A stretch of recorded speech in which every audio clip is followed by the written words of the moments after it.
70 ವರ್ಷದವರೆಗೂ ಏನನ್ನು ಪಾಲಿಸಿದೆ? ಹೆಚ್ಚು ದುಡಿಯಬೇಕು, ಕಡಿಮೆ ತಿನ್ನಬೇಕು. ಏನು ಮಾಡಬೇಕು? ಹೆಚ್ಚು ಶ್ರಮ ವಹಿಸಬೇಕು, ದುಡಿಯೋದು ಹೆಚ್ಚಾಗಬೇಕು, ತಿನ್ನೋದು ಕಡಿಮೆಯಾಗಬೇಕು.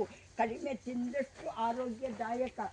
ಎರಡನೇದು, ಹೆಚ್ಚು ನಗಬೇಕು, ಕಡಿಮೆ ಅಳಬೇಕು. ಹೆಚ್ಚು ಪ್ರೀತಿಸಬೇಕು, ಕಡಿಮೆ ದ್ವೇಷಿಸಬೇಕು.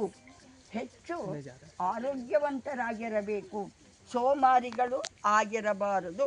ಶ್ರಮ ಜೀವನಕ್ಕೆ ಹೆಚ್ಚು ಮಹತ್ವ ಕೊಡಬೇಕು, ಸೋಮಾರಿತನವನ್ನು ಬಿಡಬೇಕು.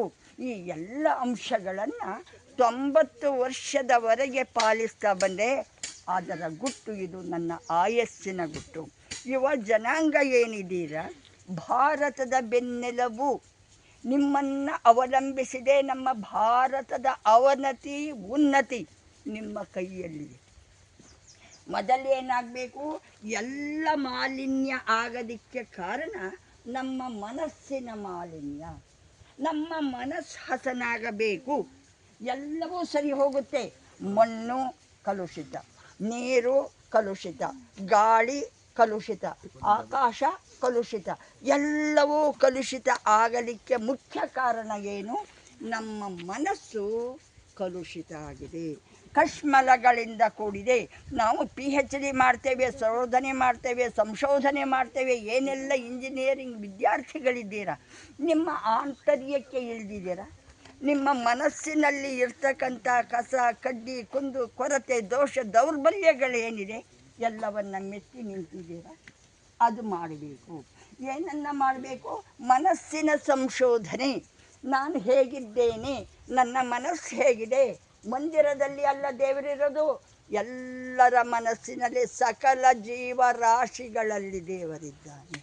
ನಮ್ಮ ಮನಸ್ಸಿನಲ್ಲಿ ದೇವರಿದ್ದಾನೆ. ನೀವು ಪ್ರತಿಯೊಬ್ಬರೂ ದೇವರಾಗಬೇಕು. ಇದು ನನ್ನ ವಿನಂತಿ, ಸವಿನಯ ಪ್ರಾರ್ಥನೆ. ನೀವೇನಾಗಬೇಕು?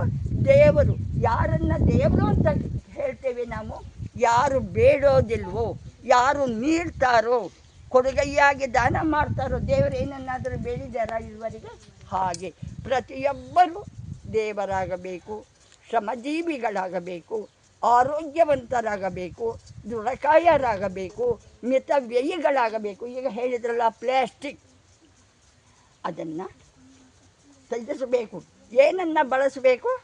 ಬಟ್ಟೆ ಬ್ಯಾಗುಗಳನ್ನು ಬಳಸಿ. ಪರಿಹಾರ ನಿಮ್ಮಲ್ಲಿಯೇ ಇದೆ. ಸಮಸ್ಯೆ ಸವಾಲುಗಳನ್ನು ದಿಟ್ಟತನದಿಂದ ಎದುರಿಸಿ ನೀವು ಜಗಜ್ಜಟ್ಟಿಗಳಾಗಬೇಕು. ಧನ್ಯವಾದಗಳು. ಕೆಲಸ ಮಾಡೋಣ.